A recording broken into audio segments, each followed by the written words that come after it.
Muy buenos días. Bueno, espero que se encuentren muy bien. Este es el inicio de este curso que la verdad que nos ha llenado de alegría, de ilusión también, porque consideramos que, bueno, lo más importante es tratar de cambiar las prácticas para que los derechos que siempre hablamos de niños, niñas y adolescentes sean una realidad. Por eso esperamos que puedan, a través de las distintas clases, tener la posibilidad de internalizar estos derechos y estos conocimientos.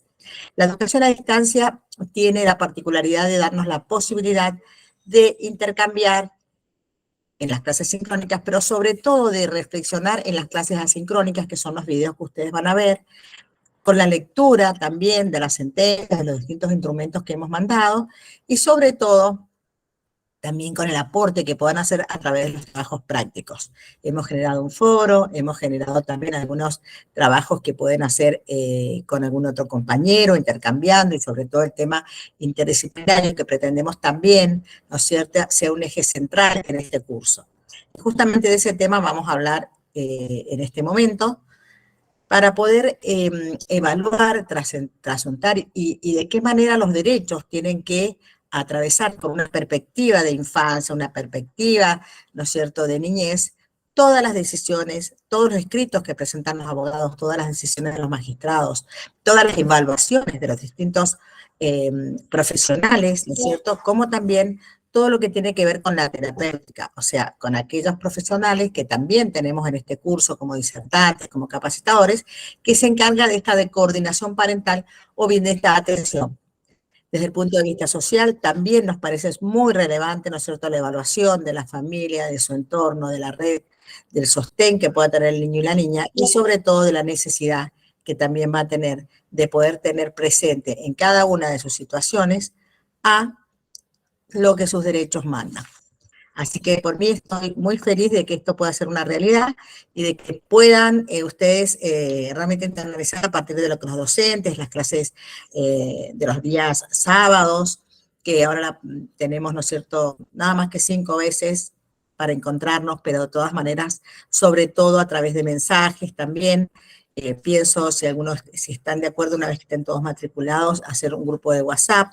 Y creo que lo fundamental, digamos, es ese propósito, ¿no es cierto?, esa voluntad de generar cambios en las prácticas tan nocivas para niños, niñas o adolescentes.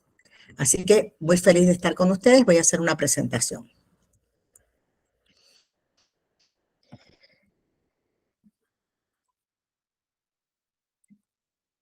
A ver si podemos compartirla. Y sobre todo, ¿no es cierto?, darles la posibilidad de poder ver lo que pretendemos que realmente se pueda internalizar. Sobre todo el tema de la capacidad progresiva, o sea, el niño y la niña que tienen el derecho a poder hablar, a poder tener la posibilidad de intervenir en las decisiones de las personas adultas que deciden sobre su vida, sobre sus intereses, sobre sus tiempos. Sabemos que los derechos de todo niño, niña y adolescente es a tener una relación parental sana y fluida. Y el objetivo de este curso precisamente es la formación multidisciplinar en materia de relaciones parentales y también de la coparentalidad.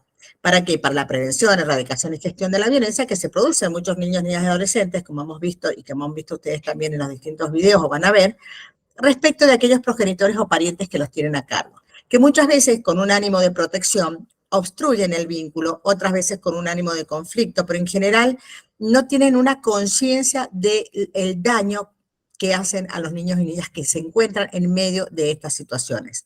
Por eso pensamos que esta relación armónica debe ser el eje de todas las capacitaciones que tenemos en este curso, cómo llegar a esa comprensión por parte de quienes tienen la mayor responsabilidad de crianza respecto a los niños, niñas y adolescentes, y justamente por eso creemos que tiene que haber un sistema en este trabajo, un sistema que significa que todos los actores tienen su protagonismo, ¿no es cierto?, y tienen su función y su misión.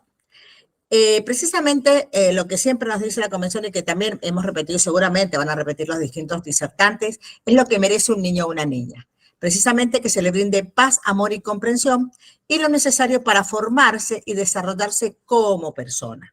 Tener presente su interés superior, ¿no es cierto?, sobre todo tu interés, porque generalmente sabemos que las personas están muy, digamos, convencidas de que son lo más importante, este adultocentrismo que sobrepasa y trasciende a las distintas situaciones, tanto de los ámbitos, ¿no es cierto?, institucionales, como también a veces de la sociedad, y los mismos padres y madres, ¿no es cierto?, como que ven, me revisionaste, ahora no vas a ver a tu hijo, no me pasaste el alimento, no lo vas a ver, yo quiero salir y no lo querés cuidar, bueno, ahora entonces vas a saber lo que es bueno, no vamos a disfrutar de ese niño, sin pensar que el que realmente necesita de esa vinculación y el que no entiende porque hoy veo y mañana no veo, ¿no es cierto? Siempre y cuando, por supuesto, no exista una situación de violencia o abuso de parte de alguno de los adultos respecto de estos niños y niñas, tema que vamos a tratar en otro curso, el tema del abuso y de la victimización, ¿no es cierto? Que cuando es cierto es una situación realmente,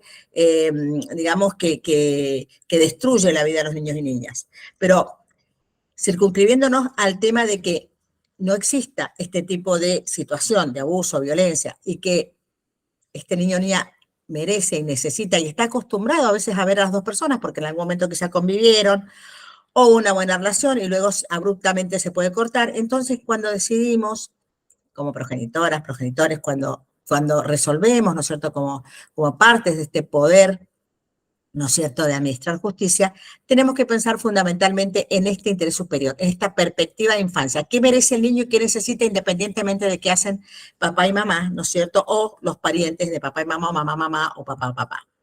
Porque en general tenemos que procurar que todos los derechos que están consagrados en la Convención se cumplan. Y estos derechos son, como vamos a ver, salud, educación. El mismo declaración del año 24 nos dice que el niño debe ser puesto en condiciones de desarrollarse normalmente desde el punto de vista material y espiritual. ¿Qué niño o niña se puede desarrollar normalmente cuando tiene un conflicto tras otro, cuando hay discusiones, cuando hoy vas y mañana no vas? Aunque tengan días o meses de vida, los niños van percibiendo y van asignando, y esto mejor que yo lo van a decir los psicólogos en el módulo que corresponda. También hablan de esta alimentación, que no solamente tiene que ser material, sino también espiritual. Y puntualmente, ¿no es cierto?, tiene que ser el primero, siempre que retomemos o que tomemos una decisión. Y tratar de que se desarrolle. ¿Cómo vamos a hacer un niño que sea capaz de ganarse la vida y ser protegido, y el hecho de que debe ser protegido siempre? Bueno, a partir de la actuación mejor de 2, de 3, de 5, con parientes, ¿no es cierto?, que apoyen a ese niño o niña y no quedarnos solos ante esta situación, ¿no es cierto?, de conflicto, en donde si nosotras o la persona que queda en esta situación, ¿no es cierto?, se siente mal, imagínense cómo se debe sentir este niño. Por eso es tan importante la interdisciplina, porque al niño y la niña y a las partes, los progenitores, progenitoras, también debemos verlo en una integralidad. No solamente de lo que debe ser, que es lo que hablamos ahora del derecho, sino fundamentalmente de lo que sienten, lo que los motiva, lo que los hace actuar y también el ambiente social. ¿Cuál es el sostén social que pueden tener? Y desde el punto de vista psiquiátrico, si hay alguna patología que debamos tratar. Entonces, todo niño debe ser educado, fíjense, inculcándole el sentimiento, ¿no es cierto?, de que debe poner las mejores cualidades al servicio del prójimo. Si los niños y niñas tienen que tener este derecho a que se los eduque, ¿no es cierto?, en un ambiente donde puedan poner las mejores cualidades, ¿qué ejemplo damos o qué ejemplo surge, ¿no es cierto?, cuando está este conflicto parental que lo único que hace, ¿no es cierto?, es sacar lo peor y no lo mejor de cada persona? Respecto a los derechos, ¿no es cierto?, que es a convivir en una familia, que yo siempre pongo que es la base de todos los demás derechos. ¿Por qué? Porque en realidad, si no tenemos este ambiente familiar, este ambiente de paz, amor y comprensión que tanto hablamos, no vamos a tener quizá esta formación, protección integral y desarrollo que merecen todos los niños y niñas. Y si bien todos los tratados y convenciones, como las declaraciones, son relevantes, nosotros destacamos en este punto, ¿no es cierto?, la Convención Internacional de los Derechos del Niño, la Declaración Universal de los Derechos del Hombre, la Declaración Americana de Derechos y Deberes del Hombre, la Convención Americana de Derechos Humanos y también la convención que habla sobre la no discriminación respecto de género, respecto de la mujer. Evitar este tipo de conductas que nos plantean estos mismos convenios internacionales. Y también, ¿no es cierto?, tenemos que hablar de que la Corte Interamericana tiene un protagonismo dentro de lo que son las sentencias. Sabemos que podemos llegar a ella cuando hay una violación del derecho de parte del Estado. ¿Y qué más? Incluso hay un caso de Paraguay muy interesante, donde la misma Corte y también la Comisión le emplazan al Estado para que pueda hacer cumplir un régimen de ejecución del precisamente este relacionamiento que le llaman ellos entre progenitores o progenitoras y el niño o la niña. ¿Por qué? Porque el Estado tiene que tener los mecanismos suficientes para que se cumpla su sentencia. Y eso muchas veces no pasa en este tema. Por eso esta capacitación, esta especialización, para lograr que pase, para lograr que podamos motivar y que estas sentencias, ¿no es cierto?, sean cumplidas o que no lleguemos a la sentencia porque en realidad existe un acuerdo en este conflicto familiar. El derecho a la familia está en esta convención.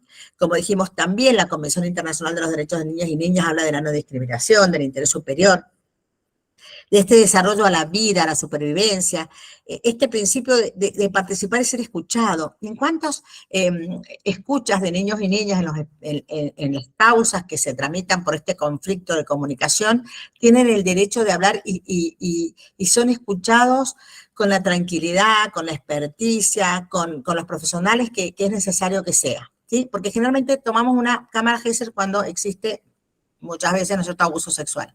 Pero hay otras situaciones en las cuales el niño merece ser escuchado.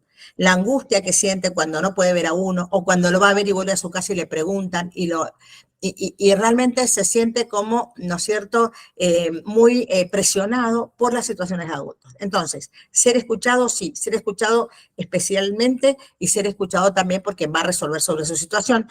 Y también dar la posibilidad de que escuche, cuando existe una sentencia en este sentido, de la persona que resolvió la motivación de esta resolución. El niño no puede vivir tranquilo, ¿no es cierto? Y no se protege su vida ni su desarrollo cuando tenemos este tipo de conflictos y obstruimos contactos e impedimos que este niño y niña tenga una vida normal, como el de su compañero o compañera que no tiene este conflicto. Que sea este interés superior o esta perspectiva de infancia la que base todas las decisiones y no discriminación. ¿Sí? ¿Por qué? Porque en general, ¿no es cierto?, el no escucharlo, el dejarlo en esa situación es discriminarlo, es tener una relación y una situación distinta a la que le corresponde. Y muchas veces, como digo, el hecho de ser pequeño hace que se lo maneje y no se lo dé, ¿no es cierto?, esta posibilidad de que la capacidad progresiva que ellos tienen sea realmente una realidad.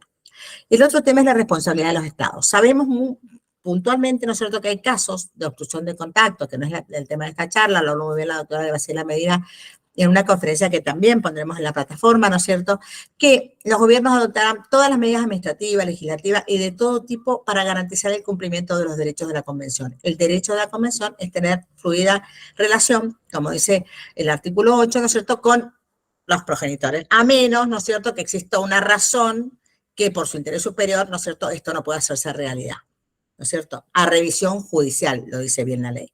Pero cuando esa justicia no actúa, y no hablo de la justicia solamente, ¿no es cierto?, el Poder Judicial, sino también el Ministerio Público a través de los defensores de niños y niñas y también de las personas, ¿no es cierto?, llamadas asesoras de personas menores de edad y también con discapacidad, que tienen un protagonismo inmenso en estas causas. De ello nos va a hablar también la doctora Hornán, ¿no es cierto?, que ha ofrecido darnos cuál es la función realmente del Ministerio Público en todas estas causas, que es un poco la que revisa la legalidad, ¿no es cierto?, más allá de que existan los progenitores, y también relevante, muy relevante, el papel del defensor de niños y niñas, que está previsto en la ley argentina y también en otras leyes latinoamericanas. El tema de la orientación. Esto también tiene que ver con este curso. ¿Por qué? Porque pretendemos que aprendan a llevar adelante talleres donde la madre, los padres, ¿no es cierto?, tengan la posibilidad de comprender este interés superior, de comprender los derechos, de comprender por qué se hace tanto daño al niño y a la niña cuando se obstruye el contacto.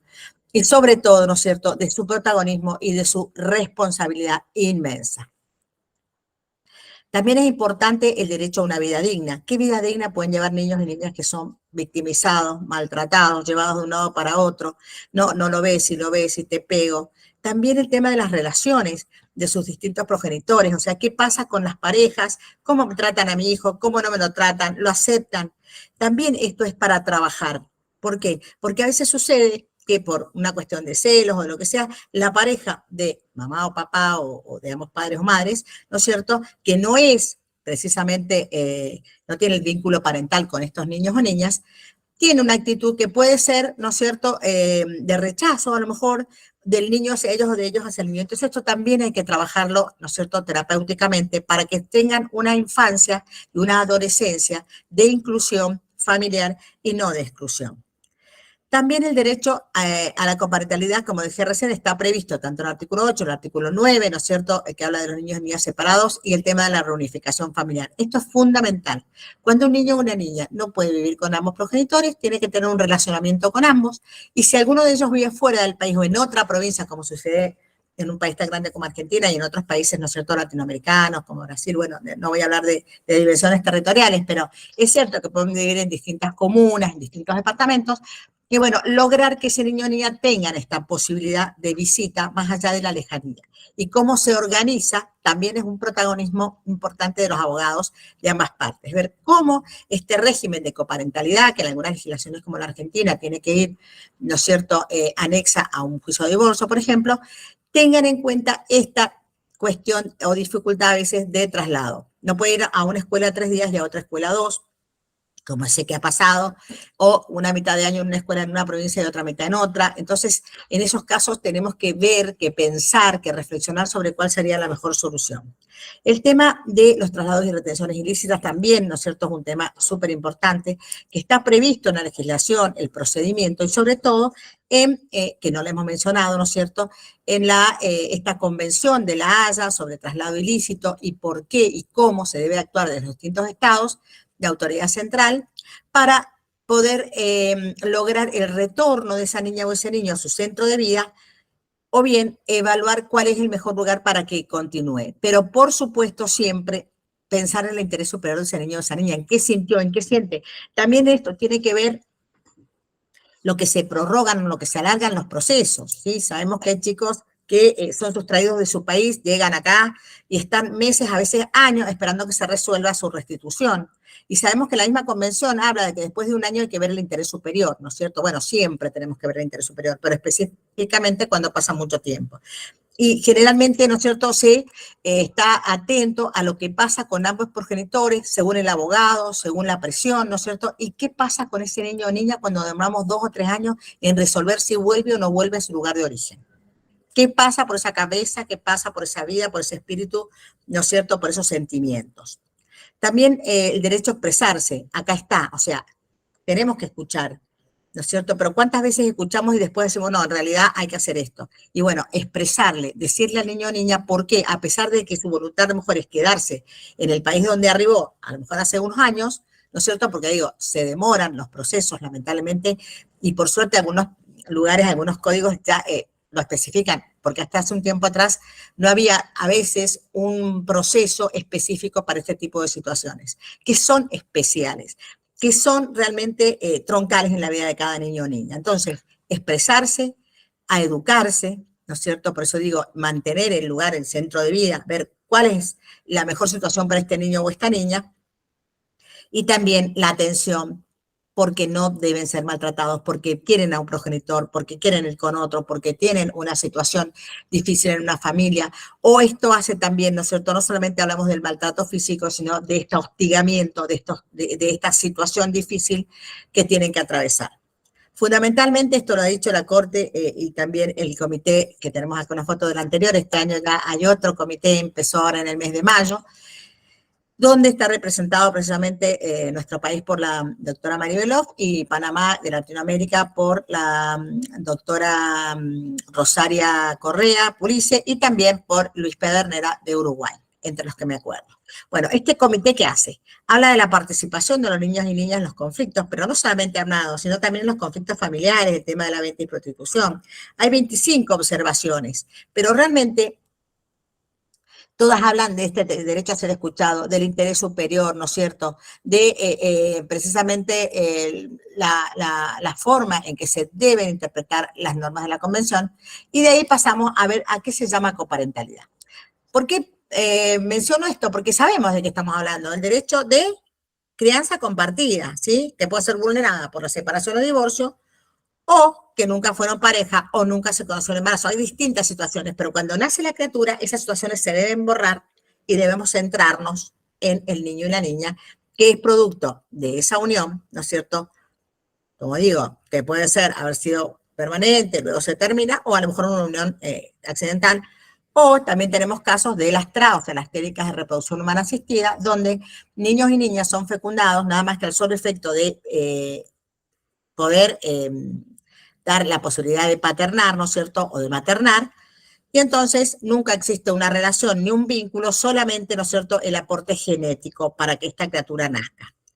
Hay otra parte, otro tipo de compatibilidad que tiene que ver con esto, que precisamente son padres sin ser pareja, que acuden a esta fórmula, mujeres y hombres con diversas motivaciones y orientaciones sexuales, ¿no es cierto?, y no quieren renunciar a la crianza de un niño o a una educación compartida. Entonces, directamente tratan, ¿no es cierto?, y se habla de coparentalidad, porque realmente hay dos personas que quieren tener un hijo, pero no quieren compartir, y entonces tenemos esa otra modalidad que también, ¿no es cierto?, creo yo que pasa por el sentimiento de las personas adultas y no por lo que puede llegar a sentir ese niño o esa niña o el futuro.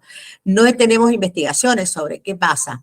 Sabemos que existen muchas situaciones en las cuales un niño o una niña, por circunstancias a veces, ¿no es cierto?, trágicas, queda con un solo progenitor o progenitora, o por abandono, o por negligencia, o por haber sido abusado por alguno de ellos, o maltratado.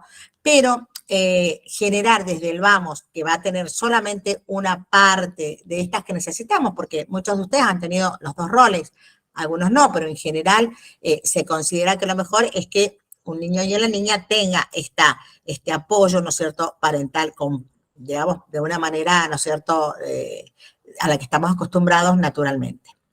Entonces, esta modalidad que hablamos se está difundiendo y existen plataformas, o sea, ser padres sin tener relaciones sentimentales.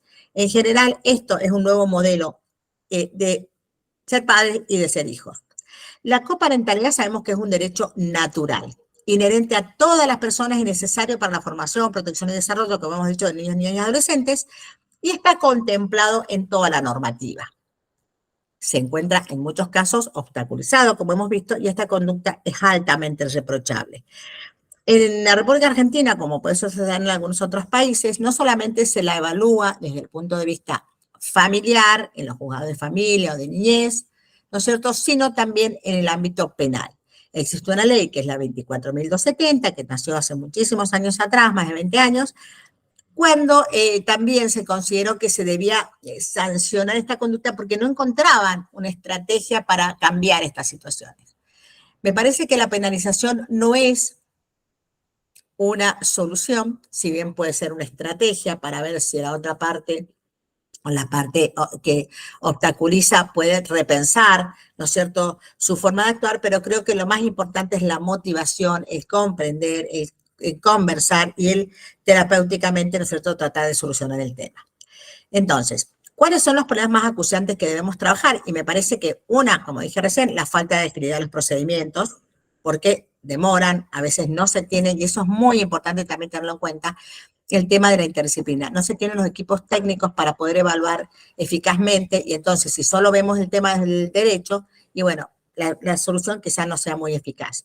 Otro de los temas es encontrar consensos para nuevos procedimientos, que es lo que también es una de las tareas, ¿no es cierto?, de este curso que interdisciplinariamente ustedes harán, ¿no es cierto?, propuestas para encontrar nuevas formas más ágiles, diferentes. Sabemos que hay legislaciones como la mendocina que habla generalmente de un proceso de audiencias. También está la mediación, la conciliación. Pero lo que yo veo es que a veces llega la mediación y dice, no quiero mediar, y bueno, sí, hago el actita, chao, listo, no me dio, puedes iniciar la causa. No es esa la función de la mediación o conciliación tal como la ley o como aquellos protagonistas del sistema pretendemos, sino que debe haber una motivación, y si hoy no vino, hagamos otra audiencia, tratemos de convencer, tratemos de trabajar con las partes. Por eso estos equipos de mediación que se tienen que encargar de la solución de conflictos deberían ser interdisciplinarios.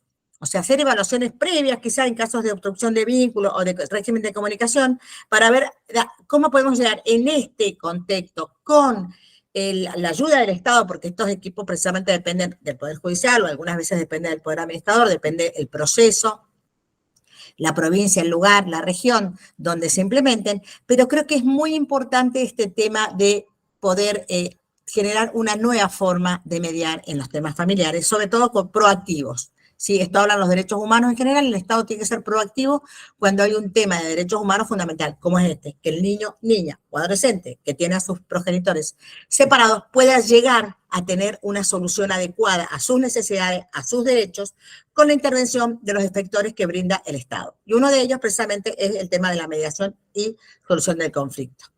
Creemos que por ahí falta esta motivación de los profesionales, ¿no es cierto?, para llegar a un acuerdo en el sentido de que por ahí, como digo, no tienen los recursos interdisciplinarios que es importante tener y con el que seguramente si contaran sería distinta quizá la resolución o, digamos, la conclusión de esta mediación que en muchos lugares es obligatoria previo a iniciar las causas por régimen de comunicación o tenencia, como se dice en algunos lugares, guarda, o bien régimen de visitas, porque Latinoamérica tiene una diversidad de países con legislaciones diferentes, pero en la mayoría concuerdan en esto, ¿no es cierto? En tener como prioritario el interés superior, el desarrollo, la formación y protección integral, más allá que mencionen la guarda, ¿no es cierto?, la tenencia o el cuidado de distinta manera, o régimen de visitas o comunicación, o régimen alimentario, bueno, de hecho se trata de lo mismo. También necesitamos acordar, como dije, interinstitucionalmente, interdisciplinariamente, todos los operadores del sistema, la familia, las organizaciones de la sociedad, hemos visto asociaciones que también se han nucleado este curso, para cumplir con estas obligaciones asumidas internacionalmente, que es proteger el interés superior de niños y niñas, que no es más ni nada menos que ellos puedan disfrutar de todos sus derechos, ¿sí? Y también, ¿no es cierto?, resolver con esta perspectiva de mirar al niño y a la niña y no a la persona adulta que está gritando por sus derechos. Entonces, creo necesaria la creación de estos programas interdisciplinarios, ¿no es cierto?, que capaciten para una parentalidad responsable, sobre los derechos de niños, niñas y adolescentes, sobre los daños que ocasiona la obstrucción de vínculos, sobre las modalidades de revinculación. Estos serían talleres para lo que pretendemos prepararnos y prepararles. Entonces, deben llevarse a cabo, ¿no es cierto?, equipos expertos.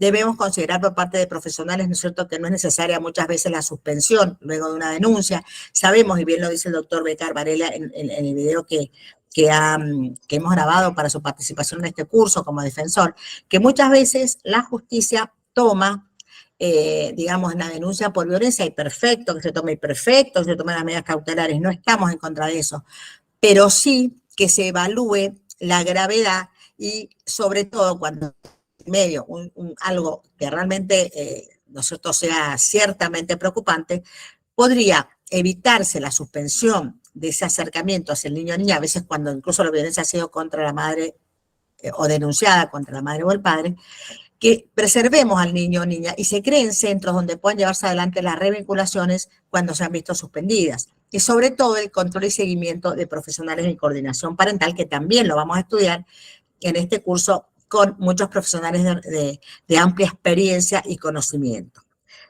Decidir con perspectiva de niñez es esto, mirar al niño o a la niña, ¿sí?, que nos puedan mirar y decir, bueno, están haciendo lo mejor para mí, lo mejor para proteger mis derechos. El derecho penal, como dije, también existe. El derecho civil es lo que estamos mencionando en nuestro país y en el resto de países latinoamericanos. Y esta Ley Nacional 24270, que también la tomo como para un ejemplo, ¿no es cierto?, nos habla puntualmente de esta obstrucción, ¿no es cierto?, de la persona que convive hacia la que no convive, y tiene sanciones que no son graves, a lo mejor solamente cuando se saca del país o cuando es un niño muy pequeño, ¿no es cierto?, o discapacitado, con discapacidad, pero lo importante es que sepamos que se puede denunciar y sobre todo que aquella persona denunciada, si se resuelve su culpabilidad, ¿no es cierto?, puede ser privada de la responsabilidad parental o en otros lados cuando se habla relación parental o patria potestad. ¿Por qué?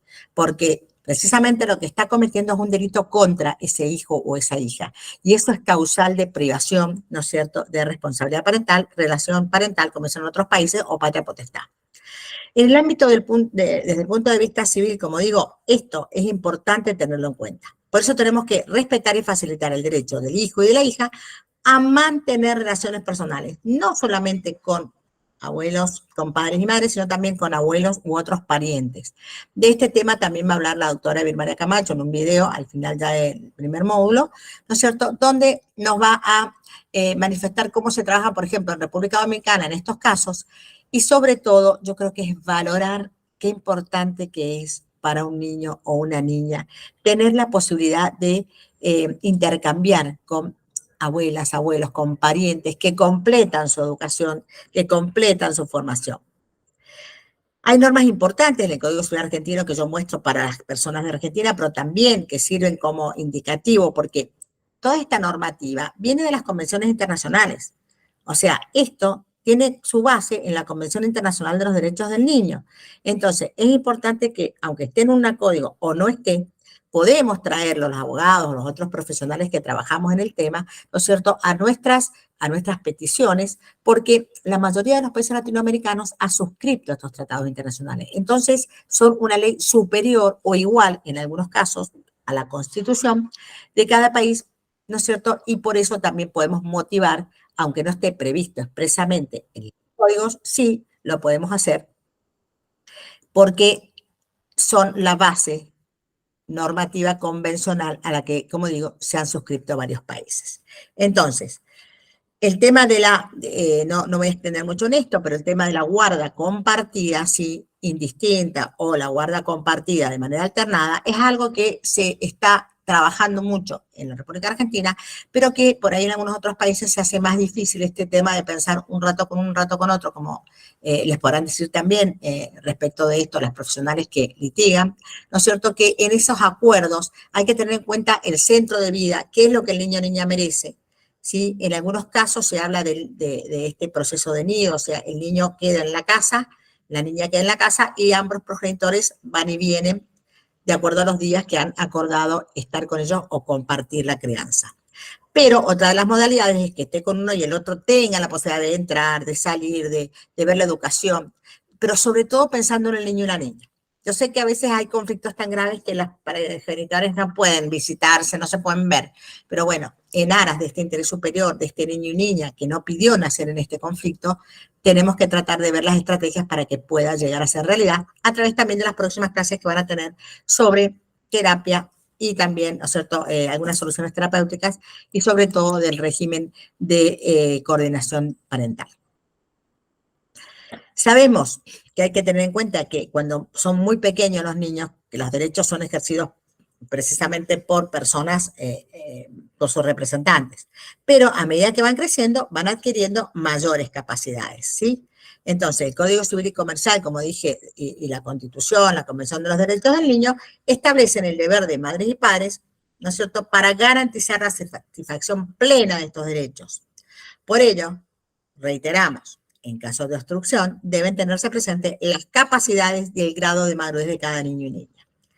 ¿Cuáles son los principios de intervención? Y bueno, en algunos casos, ¿no es cierto?, se ha hablado en estos puntos de encuentro familiar, que en algunos lugares se han implementado para que el niño y la niña que están obstruidos o que no tienen contacto por distintas situaciones, por denuncias, incluso de abuso, maltrato, que luego, bueno, son sobreseídos porque no se pudo comprobar. De todas maneras, siempre en estos espacios tiene que haber una supervisión adecuada, constatar cuál es el interés superior de este niño o esta niña, la neutralidad, que haya un equipo técnico realmente profesional, el tema de la confidencialidad, ¿no es cierto?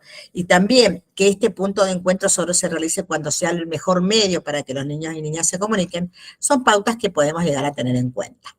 Entonces, tenemos una ley de puntos de encuentro familiar, que la pueden ver y también la vamos a subir a la plataforma, donde se habla puntualmente de esto, ¿no? De poder efectivizar el derecho de niño o niña a tener una parentalidad segura y armónica. Hay procedimientos también que tenemos, ¿no es cierto?, que ustedes van a poder observar, y también, ¿no es cierto?, el tema de generar en algunos lugares, ¿no es cierto?, justamente con esta capacitación, para que se puedan quedar talleres. Y esto creemos que va a permitir una vinculación controlada por equipos interdisciplinarios que dependen de estos organismos, ¿cierto? Entonces, es muy importante generar estos espacios de talleres o generar equipos interdisciplinarios para poder evaluar los casos sin revictimizar, para poder generar capacitación para la coordinación parental, que puedan hacer un seguimiento, que puedan generar en distintos municipios o lugares, ¿no es cierto?, profesionales que tengan la posibilidad de enseñar cuál es la perspectiva de infancia a las progenitoras y los progenitores que están en conflicto y sobre todo saber cómo tratar al niño o niña en esta situación. Entonces nos preguntamos, ¿qué tiene que ver con esto? La capacidad progresiva. Y bueno, puntualmente, que el niño o niña van creciendo y van a ir cambiando los regímenes de comunicación. Tenemos que empezar a pensar en esto, o sea, no es algo que quede para siempre, sino que todos los que estamos aquí sabemos la flexibilidad y el cambio que existe en la vida de niños y niños y también las sentencias o resoluciones judiciales. Por eso es importante entenderlos, como dijimos, como sujetos de derechos, con capacidades que tienen que ver con su desarrollo madurativo y progresivo. Entonces, los niños y adolescentes como sujetos de derechos tienen que ser respetados y mientras ellos van creciendo, los padres van decreciendo, digamos, y tenemos que respetar esto cuando hablamos de régimen de comunicación. Este principio de autonomía progresiva se revisa a partir de los mandatos de la normativa internacional y también de algunas opiniones consultivas, ¿sí? Tenemos varias, digamos, varios documentos o instrumentos internacionales que nos hablan de este tema. Y entonces nos dicen que debemos respetar, ¿no es cierto?, su condición de sujeto de derecho, también el derecho a ser oídos, como hemos hablado, el respeto al pleno desarrollo personal. Y también en un ambiente familiar, social y cultural, por eso hablo de interdisciplina, cómo colaboran los trabajadores sociales, los licenciados en niñas, adolescencia y familia, ¿no es cierto? Todas estas, hasta el psicólogo, el terapeuta, cómo va a colaborar para que tengan este ambiente, ¿no? Y siempre teniendo en cuenta su edad, grado de madurez, capacidad de discernimiento y demás condiciones personales. Entonces decimos que a pesar de que los niños y niñas como sujetos de derechos se profundizan, ¿no es cierto?, a pensar en esto, en el derecho a participar, siempre en los distintos ámbitos, porque a veces hay discusiones también de los progenitores, si lo vacunamos o no lo vacunamos, si lo mandamos a determinada escuela o a otra, y bueno, debemos velar por su interés superior y no por un capricho personal. Entonces, el niño y la niña deben estar plenamente preparados para una vida independiente sociedad y ser educados, como dijimos, en los ideales proclamados por la Carta de Naciones Unidas, en un espíritu de paz, dignidad, tolerancia, libertad, igualdad y solidaridad. ¿Cómo logramos esto? ¿Por qué traigo el derecho también siempre a la interdisciplina? Porque el derecho nos dice qué es lo que debemos lograr. Y las otras ciencias nos dicen quizá cómo vamos a llegar a una mejor, digamos, tratamiento del conflicto y cumplir con el objetivo fundamental. Entonces, ¿los niños y niñas son sujetos de derechos? Sí, tienen inquietudes, problemáticas propias. Entonces, debemos valorar, de acuerdo a su desarrollo madurativo, las distintas etapas por las que atraviesa. ¿Sí? Entonces, la Convención nos habla de la responsabilidad parental, como dije recién, patria potestad o relación parental según el país, y precisamente se deben respetar todos estos derechos que tienen los padres, pero fundamentalmente tienen que respetar los derechos que tienen los niños y niñas. Entonces, hay gran variedad, según la opinión consultiva 17, ¿no es cierto? Gran variedad en el grado de desarrollo físico e intelectual, en la experiencia y en la información que poseen niños y adolescentes. La capacidad de decisión de un niño de 3 años, por supuesto, no es igual a 16, y por ello debe matizarse cuando hablamos de razonamiento parental, ¿no es cierto? Razonablemente el alcance de la participación de este niño o niño en los procedimientos con el fin de lograr ¿qué? Esta protección efectiva de su interés superior. Entonces, el objetivo último de la normativa que venimos mencionando es precisamente este derecho humano que merecen. Entonces, ¿qué se propicia?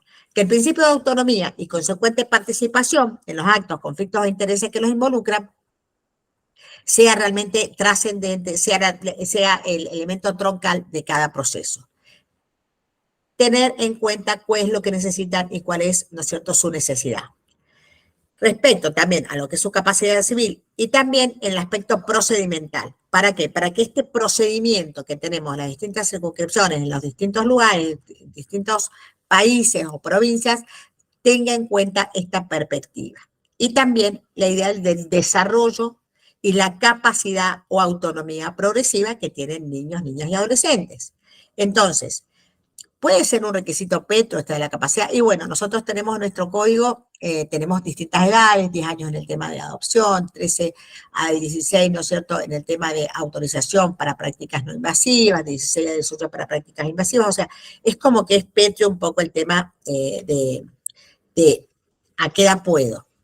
Pero en realidad el principio de autonomía progresiva es la vida. Y entonces no podemos negar que son día a día distintos y por eso merecen un reconocimiento de estas nuevas aptitudes de madurez, de desarrollo, ¿no es cierto? Y de competencia.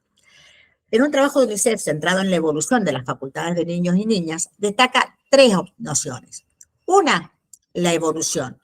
Entonces, tal como lo propicia la Convención al focalizar en las ideas de desarrollo, competencia y gradualidad, nos está diciendo cómo evoluciona y cómo lo tenemos que ir considerando. El tema de participación sostiene que solo se transfiere el ejercicio de los derechos de niños y niñas y adolescentes en la medida en que estos no tengan madurez. O sea, yo voy a resolver por este niño, esta niña o este adolescente en la medida que ellos no tengan la madurez suficiente o no puedan expresarse, pero siempre mirando su interés y su conveniencia. Y el tema de protección, a que se refiere el grado de protagonismo por parte de la familia y el Estado, que debería disminuir en la medida en que haya una mayor autonomía, es fundamental. O sea, protegemos en la medida en que él va creciendo, va necesitando menos protección y más autonomía y protagonismo. Por ello observamos diferentes sistemas normativos, ¿no es cierto?, en materia de capacidad civil de niños, niñas y adolescentes. Aquellos que se fundan en estipulaciones fijas, como lo que mencioné recién del régimen argentino, pero también existen otras normas flexibles a donde deberíamos llegar, donde se eliminan los límites de edad, sustrayéndonos a una evaluación individual y previa para determinar la competencia. Yo creo que esto sería, si bien es cierto que no tenemos profesionales, que depende del profesional si va a merituar, si sí o si no tiene capacidad, pero creo que es fundamental tener en cuenta esto. Fundamental tener en cuenta que es flexible el principio y que por eso debemos estar muy atentos desde la interdisciplina. Hay otros modelos que establecen límites de edad que permiten cierta flexibilización, abierto a la demostración de discernimiento y madurez, y otros que tienen en cuenta la edad como un elemento limitativo en aquellos derechos que presentan peligro de ser desatendidos o violados por los adultos e introducen la presunción de madurez para otros actos. ¿En qué queda entonces la responsabilidad parental? Bueno, a mayor participación de los hijos e hijas menores de edad, ¿no es cierto?, va a ser pequeño o va a disminuir el protagonismo de los padres. Esto implica, ¿no es cierto?, que hay un encogimiento o achicamiento de la responsabilidad parental a medida que el niño o niña va creciendo. Entonces, lo más importante es ver el campo de los derechos personalísimos de niños, niñas y adolescentes, lo relativo a los derechos sexuales y reproductivos.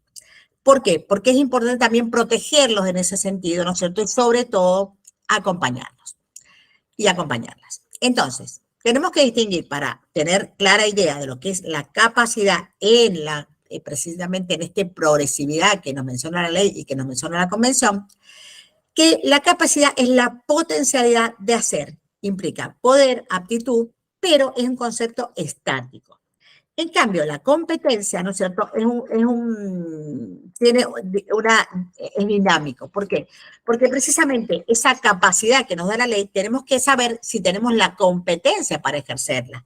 Algunos dicen, no, pero este niño es muy inmaduro, el otro está pensando, mira, tenés tal edad, ya deberías hacer tal cosa. Pero bueno, a veces no tiene la competencia. Y esa competencia también depende de cómo lo educamos, de cómo ha sido esa formación, de cómo ha sido ese desarrollo y la implicancia, ¿no es cierto?, de las relaciones con sus progenitores o familia ampliada. Entonces, la competencia es esta capacidad llevada a contextos determinados, concretos, que se ligan precisamente a la acción. Y como dije, es un concepto dinámico. Entonces, ¿qué es importante tener en cuenta? La edad, el grado de madurez. El artículo 26 de nuestra legislación nacional, para aquellos que viven en Argentina, hablan de que la persona menor de edad tiene derecho a ser oída en todo proceso que le concierne, así también como participar en las decisiones de su persona. Por ello, a partir de los 13 y hasta los 16, se presume que tienen aptitud para decidir sobre sí mismo, ¿no es cierto?, en aquellos tratamientos que no resultan invasivos. Tengo que reconocer que también esto ha sido tema de conflicto entre adultos para ver a qué se llama tratamientos invasivos y a qué no. Lo importante, también lo dice la ley, es que no comprometan su estado de salud o provoquen un riesgo grave en la vida o integridad física de esta criatura. Y entre los 13 y los 16 ya tienen una mayor capacidad, ¿no es cierto? Y entonces ya podrían, siempre y cuando, ¿no es cierto?, no esté en riesgo su vida, deben prestar su consentimiento en el caso de que sí lo llegaran a estar los progenitores. Pero si no está en riesgo su vida, ellos tienen la posibilidad de autorizar tratamientos invasivos. El conflicto, ¿sí?, entre lo que quiere el adolescente o la adolescente y estos progenitores, se tiene en cuenta, ¿no es cierto?, desde la justicia, que siempre es la que va a resolver el interés superior. Entonces, a partir de los 6 años, el adolescente o la adolescente son considerados mayores. Bien, también tenemos una mayoría anticipada para el acto médico porque las personas adquieren conciencia sobre el propio cuerpo mucho antes de arribar a la mayoría de edad.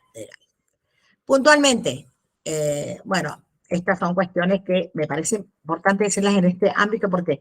Porque imagínense este asentimiento que tienen que prestar ambos progenitores si están separados con conflicto parental. ¿Qué pasa con este niño o niña?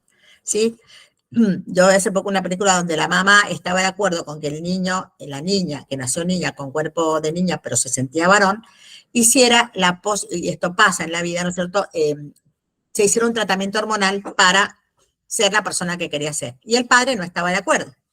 Entonces, qué importante que es también tener en cuenta en esto el interés superior. ¿Qué quiere esa niña o niño? ¿Qué necesita que sea?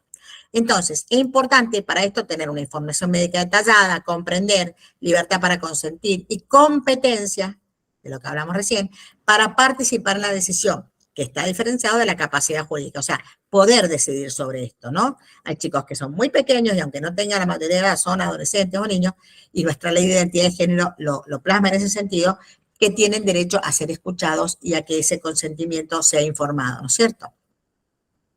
Tienen todos los derechos y los madres y padres que están en esta situación difícil tienen que saber que ellos pueden decidir sobre la religión, la educación, por ejemplo, dar una adopción, reconocimiento de hijos, reasignación de sexo, la disposición de órganos o material anatómico para transfundir sangre, tratamientos médicos, modificación del nombre, por ejemplo, en Uruguay. Bueno, tenemos muchas cuestiones. Hay que ver desde qué edad se considera que tienen esta capacidad y cómo esta capacidad va progresando a partir, ¿no es cierto?, de el estudio de sus competencias y sobre todo también el tema legal. Cada legislación de cada país latinoamericano tiene lo suyo. ¿Cómo evitar la judicialización de este tipo de conflicto? Bueno, es difícil. Por eso es importante el trabajo interdisciplinario. ¿Y quién valora y quién evalúa sobre la madurez, sobre si hay intervenciones o no invasivas, sobre qué tratamientos invasivos comprometen su estado de salud o está en riesgo la integridad o la vida? ¿Qué intervenciones pueden lesionar permanente física o psicológicamente? Entonces, es importante la interdisciplina, es importante lo que nos digan las ciencias, es fundamental.